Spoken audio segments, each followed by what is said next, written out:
اللہ من الشیطان الرجیم بسم اللہ الرحمن الرحیم لعنت اللہ علی الکاذبین الصلاۃ والسلام علی سید المرسلین۔ سامعین محترم، آج کی اس مختصر نشست میں ناچیز پنڈی کا ایک خبیث یہودی صفت بنگالی بابا کا روحانی بیٹا بندر منیر،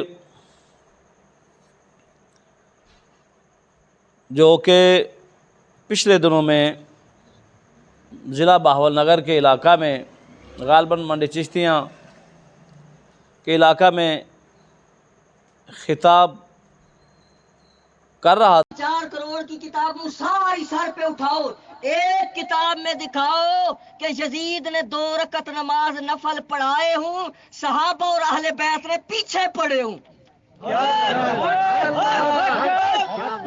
کیا بات! 4 کروڑ کی کتابیں اور لے لو اور ان کو بھی ملا لو اور مل کے بتاؤ کہ تمہارے یزید کو نماز آتی بھی تھی۔ دکھاؤ ہمیں کسی کتاب سے کہ آپ کے امیر المومنین کو نماز آتی بھی تھی۔ ارے یہ کیسا دفاع ہے صحابہ کا؟ یہ صحابہ کا دفاع نہیں ہے، یہ ٹکر کا بہانہ ہے۔ تو اس نے جو خباثت اور کمینگی پھیلائی، اس کا ازالہ کرنا چاہتا ہوں۔ مسئلہ بیان کر رہا تھا یزید کی امامت میں ادائیگی حج کے حوالے سے اور صحابہ پاک کا اس کے پیچھے نمازیں پڑھنے کے حوالے سے۔ تو یہ بیان کر رہا تھا، استاد صاحب قبلہ نے یہ بیان فرمایا تھا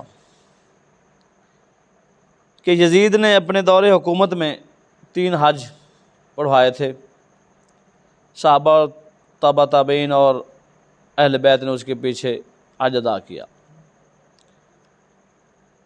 تو اس کی سند پر وہ کلام کرتا تھا کہ اس کی سند ضعیف ہے، یہ ثابت نہیں ہے کہ اس نے 3 حج پڑھائے ہیں۔ اور پھر حج پڑھانے کے متعلق اس کا ایک سوال تھا کہ حج پڑھایا جاتا ہے، وہ ایک علیحدہ مسئلہ ہے، میں اس پر کلام نہیں کرنا چاہتا۔ اس پر علامہ تونسوی صاحب نے اس کا جواب دے دیا ہے۔ تو میرا یہ سوال ہے کہ جس بندے کی امامت کبریٰ ثابت ہو تو اس کی امامت صغریٰ پر سوال کرنا اور کلام کرنے کا کیا معنی ہے؟ کیونکہ حج، جنازے، عیدیں، نمازیں، یہ تو حاکم وقت کا حق ہوتا ہے۔ وہی حج قائم کرواتا ہے، وہی جنازے پڑھواتا ہے، وہی نمازیں وہ خود ادا کروائے یا کسی کو اپنی جگہ پر منتخب کر دے، اس میں کلام ہی نہیں ہے، یہ شریعت کا مسلم اصول ہے۔ اور وہ فاسق ہو، فاجر ہو، شرع شریف کا حکم یہی ہے کہ اس کے پیچھے نماز ادا کی جاتی۔ تو امامت کبریٰ جو بڑی امامت ہے، جب وہ ثابت ہے کہ سیدنا امیر معاویہ رضی اللہ تعالیٰ عنہ نے اپنی زندگی میں ہی اس کو اپنا جان نشین اور ولی عہد مقرر کیا، اور آپ کی وصال کے بعد وہ مسلمانوں کا حکمران بن گیا، تو یہ تو لازمی بات ہے کہ اس نے حج بھی قائم کروائے ہوں گے، اس نے نمازیں بھی پڑھائی ہوں گی۔ تو اس پر کلام کرنا تو یہ ایک بیوقوف بندے کا کام ہے، کیونکہ امامت کبریٰ جب ثابت ہے تو صغریٰ پر کلام کی گنجائش ہی نہیں ہوتی۔ آگے اس نے جو کہا، اس کبینے نے جو کمینگی کی، میں وہ بتانا چاہتا ہوں کہ اس کو تو نماز ہی آتی ہی نہیں تھی۔ یہ کسی کتاب سے ثابت کر دو کہ اس کو نماز آتی ہو، تمہارے امیر المومنین کو نماز آتی ہو، وغیرہ وغیرہ۔ ارے بیوقوف جاہل، جب بندہ اہل حق اور حق کی دشمنی منہ لیتا ہے نا تو لازمی طور پر شریعت کے اصولوں سے اور اسلاف امہ سے ٹکرانا پڑتا ہے، تب جا کر بندہ حق کا مخالف بنتا ہے، ورنہ حق کا مخالف بننے کی کوئی وجہ نہیں ہوتی۔ ارے تو ثبوت مانگ رہا ہے کہ اس کو نماز آتی ہو، کسی کتاب سے یہ ثابت کر دو۔ اے کمینے، ہمیں ثابت کرنے کی یہ ضرورت ہی نہیں ہے، ہمیں یہ ثابت کرنے کی ضرورت ہی نہیں کہ اس کو نماز آتی ہے یا نہیں آتی۔ یہ ثابت ہے کہ وہ نماز پڑھتا بھی تھا اور نماز آتی بھی تھی۔ وہ کیسے؟ کہ سیدنا امیر معاویہ رضی اللہ تعالیٰ عنہ جو کاتب وحی، صحابی رسول اور ہادی و مہدی کا لقب پانے والے صحابی ہیں، ان کے گھر میں پرورش پانے والا ان کا بیٹا، یہ کیسے ممکن ہے کہ اس کو نماز ہی نہ آتی ہو؟ چلو یہ تو ہو سکتا ہے کہ سوال اٹھتا ہے کہ کئی صحابہ کی اولادیں کافر بھی تھیں، تو میرا سوال ہے کہ جو کافر تھیں ان کے ساتھ معاملہ کافروں والا کیا ہے صحابہ پاک نے، ان کو مسلمانوں پر حاکم نہیں بنایا۔ تو سیدنا امیر معاویہ رضی اللہ تعالیٰ عنہ نے اپنے بیٹے کو مسلمانوں پر حاکم بنایا اور صحابہ اکرام نے اس کے ہاتھ پر بیعت کی، تو بے وقوف جہلا، اتنی خبر نہیں تجھے؟ اس کا تو صاف مطلب یہ نکلا کہ امیر معاویہ رضی اللہ تعالیٰ عنہ نے ایسے بندے کو مسلمانوں پر حاکم بنا دیا جس کو نماز آتی بھی نہیں تھی، نماز پڑھتا بھی نہیں تھا۔ تو آ جا کر یہ تو اعتراض سیدنا امیر معاویہ کی طرف لوٹتا ہے کہ انہیں اتنی بھی خبر نہیں تھی کہ ایسے بندے کو میں امیر بنا رہا ہوں، حاکم بنا رہا ہوں، مسلمانوں کی باغ دور ان کے ہاتھ میں، اس کے ہاتھ میں دے رہا ہوں، کہ جس کو نماز ہی نہیں آتی۔ لعنتیو، خدا کا خوف کرو، کیوں صحابہ کی توہین اور تنقیص میں کمر بستہ ہو گئے ہو؟ صاف بات ہے، اس میں ثبوت مانگنے والی کون سی بات ہے؟ ہمیں تو یقین ہے، اور ہم نے بحمد تعالیٰ یہ ثابت کیا کہ حضرت سیدنا امیر معاویہ رضی اللہ تعالیٰ عنہ کی زندگی میں یزید کے اندر کوئی فسق و فجور نہیں پایا گیا، اور اس کے خلاف ہمارے اس موقف کے خلاف کوئی ایک صحیح روایت نہیں پیش کر سکا آج تک کوئی۔ ہاں، بنا کر روایتیں پیش کرنا، بنانا اور گھڑنا روایتیں، یہ یہودیوں کی طرح تمہارا کام ضرور ہے، یہ تم کرتے رہے ہو، اور تم نے یہ بات کر کے کتنی بڑی توہین کی ہے صحابہ کرام کی، اور بالخصوص سیدنا امیر معاویہ کی، کہ اس نے ایسے بچے کو، ایسے آدمی کو مسلمانوں کا خلیفہ بنا دیا جس کو نماز نہیں آتی تھی۔ ڈوب کر مر جاؤ یار، ڈوب کر مر جاؤ۔ آئے تھے دشمنی کرنے مفتی فضل احمد چیتی صاحب کی، اور دشمنی کی ہے صحابہ پاک سے، اور اسی طرح ہی کا۔ اگر تم کیا کہنا چاہتے ہو، کیا کہنا کیا چاہتے ہو، کیا ثابت کرنا چاہتے ہو، وہ بات بتاؤ۔ کیا یزید کو شروع سے ہی کافر ثابت کرنا چاہتے ہو؟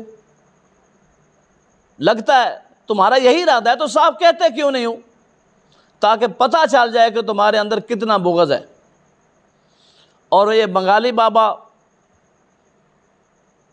یہ کہہ رہا تھا ایک بیان میں کہ یزید نے جب امام علی مقام نے خروج فرمایا تو یزید اس وقت کافر تھا۔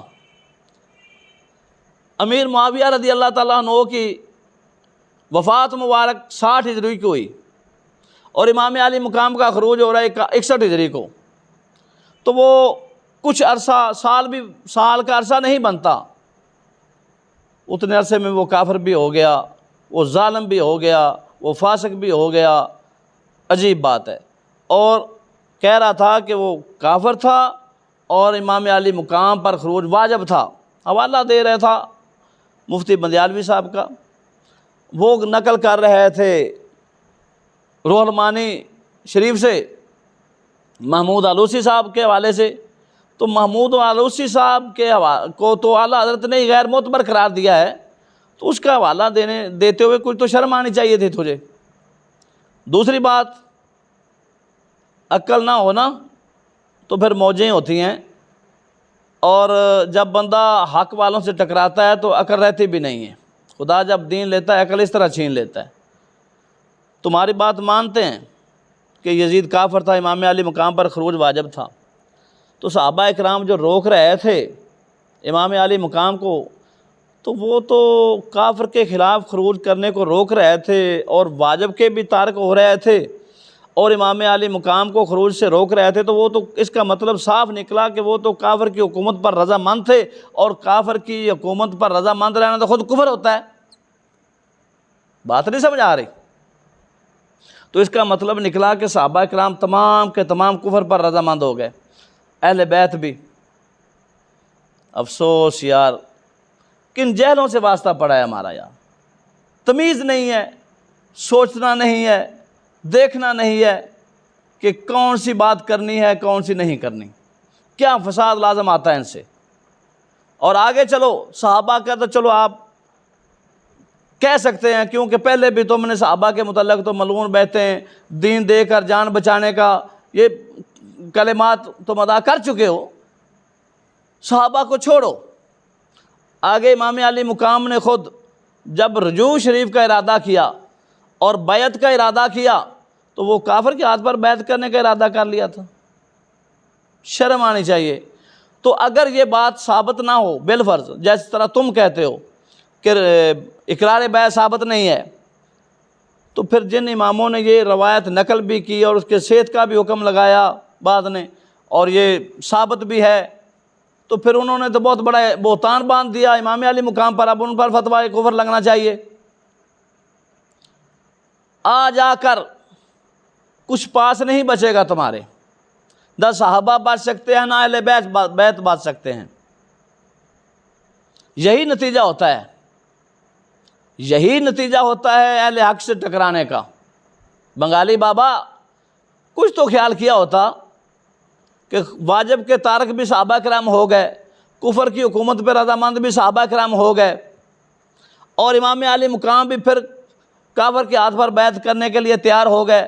چلو رجوع تو آپ نے بھی فرمایا نا, ایک شرط بھی مانو, تو رجوع تو پھر بھی ثابت ہوا. پھر وہ کافر کی حکومت کو جاری رہنے کا ارادہ تو آپ کا ہو گیا, بھی ٹھیک ہے مجھے جانے دو. افسوس, صد افسوس ہے تمہاری ایسی کمینگی پر. محض جھوٹی شہرت حاصل کرنے کے لیے چند بے وقوف جہلا کو اپنے ساتھ ملانے کے لیے اس طرح کی باتیں کرتے ہو, اور پھر آگے اگر اس کی تفصیل میں جائیں تو بات کہاں تک پہنچتی ہے. اور وجہ کفر وہ بتاؤ, تو وہ عجیب بات ہے, اس پر پھر کلام کروں گا. اور یہی مسئلہ اسی طرح ہی بعض دفعہ انہوں نے کہا کہ دنیا سے دین ختم ہو رہا تھا, دین ختم ہو گیا تھا اگر آپ نہ جاتے. اور پھر کبھی کہتے ہو دین ختم ہو گیا تھا, کبھی کہتے ہو اجتہادی مسئلہ ہم بھی مانتے ہیں. مسئلہ بچانے دین گئے آپ, اور پھر آپ نے کہا مجھے تو کوفے والوں نے بلایا تھا, اب میں اچھا نہیں لگتا تو مجھے واپس جانے دو. پھر آپ نے خود ہی دین دے دیا, چھوڑ دیا, چھوڑنے پر رضامند ہو گئے. شرم آنی چاہیے. ڈوب مرو, چلو میں پانی لے کر ڈوب مرو. قبلہ چشتی صاحب کی مخالفت یہ حق کی مخالفت ہے, اور حق کی مخالفت کرنے سے نہ تم صحابہ کا دامن بچا سکتے ہو, نہ اہل بیت کا دامن بچا سکتے ہو. ہماری ایک بات کا جواب تو دو کہ دنیا سے دین ختم ہو گیا, یزید کافر تھا, اور وجہ خروج تمام ائمہ نے کوفیوں کے خطوط لکھے ہیں. اور امام علی مقام جب صحابہ سے کلام کر رہے تھے, آپ جا رہے تھے, صحابہ روک رہے تھے, تو آپ نے نہیں بتایا صحابہ یہ تو کافر ہے, اس وجہ سے میں جا رہا ہوں. کہیں یہ ثابت کر سکتے ہو؟ کوئی ایک صحیح روایت ثابت کر دو.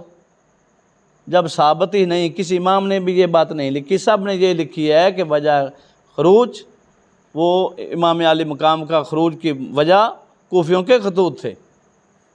اور یہاں پر میں تھوڑی سی وضاحت اور بھی کر دوں کہ کوفیوں کے جو خطوط تھے وہ تو امام علی مقام کو سیدنا امیر معاویہ کی زندگی میں ہی امیر معاویہ کے خلاف بھی آ رہے تھے، تو اس وقت ان پر کون ظلم کر رہا تھا بھائی؟ اور پھر دوسری بات، جب سیدنا امیر معاویہ پاک کا وصال شریف ہوا، اس کے بعد بھی خطوط آیا کہ اب تو معاویہ پاک کا وصال ہو گیا، اب آؤ ہم بے امام ہیں۔ اعلیٰ حضرت فرما رہے ہیں، کوفے والوں نے خط بھیجے کہ وہ لکھتے ہیں ہم بے امام ہیں، ہم تمہیں اپنا امام بنانا چاہتے ہیں۔ ارے تو معلوم ہوا کہ آپ کا خروج کا ارادہ تو کوفیوں کے خطوط کی وجہ سے بنا، اور انہوں نے کیوں بلا رہے تھے؟ وہ آپ کو امام بنانے کے لیے بلا رہے تھے، اور امامت کبریٰ پر فیض کرنے کے لیے بلا رہے تھے۔ اور پھر آگے چلو تھوڑا سا، تو اس وقت جب خطوط آ رہے تھے، کوفے کا گورنر کون تھا؟ صحابی رسول تھا، صحابی نعمان بن بشیر رضی اللہ تعالیٰ عنہ تھے۔ کیا وہ ظلم کر رہے تھے؟ نہیں، آپ کو انہوں نے بلایا، اور امام مسلم سرکار کو جب آپ نے بھیجا تو انہوں نے آپ کے ہاتھ پر بیعتیں کیں، تو وہ کس لیے بیعتیں کی تھیں؟ وہ امامت دینے کے لیے بیعتیں کی تھی یا کسی اور کے لیے بیعتیں کی تھیں؟ بکواس بکتے ہو ہر جگہ پر، بھونکتے ہو کتے کی طرح، اور چشتی کہتا ہے حکومت کے لیے گئے۔ ارے بیوقوف جہلو، تمہیں اتنی خبر نہیں ہے، تمہارا اور ہمارا حکومت کا مطالبہ کرنا نفس کی خاطر ہو سکتا ہے، لیکن امام علی مقام حکومت کا مطالبہ کریں، حکومت پسند فرمائیں، تو وہ بھی عین شریعت کے مطابق اللہ کی رضا کے لیے ہوگی۔ وہاں پر یہ شائبہ ہی نہیں ہے۔ بیوقوفوں، وہ بیعتیں کس لیے کی گئی تھیں؟ 20,000 نے جو بیعتیں کی وہ کس لیے کی تھیں؟ اور پھر وہ کہہ رہے تھے کہ ہم تو بے امام ہیں، کہ ہم آپ کو امام بنانا چاہتے ہیں۔ یہ اعلیٰ حضرت فرما رہے ہیں، تو اگر آپ قیام حکومت کا ارادہ نہیں تھا تو بیعتیں لینے کا کیا مقصد تھا؟ بیوقوفو، کیوں بات کو توڑ مروڑ کر پیش کرتے ہو؟ اور پھر اگر تھا خروج فسق و فجور کی وجہ سے تو صحابہ نے تو روکا، آپ نے وہاں پر کوئی ایک سند ثابت نہیں کر سکتے تم کہ آپ کا خروج مبارک یزید کے فسق کی وجہ سے ہو۔ کوشش ضرور کی تم نے، کتاب بدلی، روایت بدلی، الفاظ بدلے، یہودیوں کی طرح وہ تم نے پرانا طریقہ یہودیوں والا کوشش کی، لیکن کامیاب نہ ہوئے، ایک روایت ثابت نہیں کر سکتے۔ چلو مان لیا، تو پھر امام علی مقام نے خود جا کر گیا تو فسق ختم کرنے کے لیے، تو جب کوفہ والوں نے ساتھ نہ دیا تو پھر آپ نے ایک فاسق کے ہاتھ پر بیعت کا ارادہ کر لیا۔ یہ تو ہمارا ایمان ہے کہ اگر آپ جاتے دین بچانے کے لیے، ظلم ختم کرنے کے لیے، تو آپ کبھی بھی واپسی کا ارادہ نہ فرماتے، چاہے جاتے آپ کے ساتھ کوئی بھی نہ ہوتا، آپ کے لیے اپنی جان دے دیتے۔ یہ تو آپ کی شان کے لائق ہی نہیں۔ تو یہاں پر استاد صاحب قبلہ نے، ائمہ کا اختلاف ہے اس مسئلے میں، اگر کوئی فاسق کو فاجر مانے تو ہمارا اسے جھگڑا نہیں ہے، لیکن آپ نے جو موقف اختیار کیا وہ تھا افضل مفضول کا، کیونکہ آگے اجماع امت یہ ہے کہ فاسق کے خلاف خروج جائز نہیں، تو یہ کیسے ہو سکتا ہے کہ امام علی مقام نے فاسق کے خلاف خروج کیا ہو اور امت کا اجماع آپ کے عمل کے خلاف ہو گیا ہو؟ تو یہاں سے یہی آپ نے افضل یہی سمجھا کہ افضل اور مفضول کا مسئلہ ہی ہو سکتا ہے، اس لیے آپ نے خروج کا ارادہ کیا۔ تو یہ چند گزارشات تھیں جو آج میں گوش گزار کرنا چاہتا تھا۔ ذہن میں رکھ لو، استاد چشتی صاحب کے موقف کی مخالفت سے تم نہ اہل بیت کا دامن بچا سکتے ہو، نہ صحابہ کا دامن بچا سکتے ہو۔ وما علینا الا البلاغ۔ ٹھیک ہے۔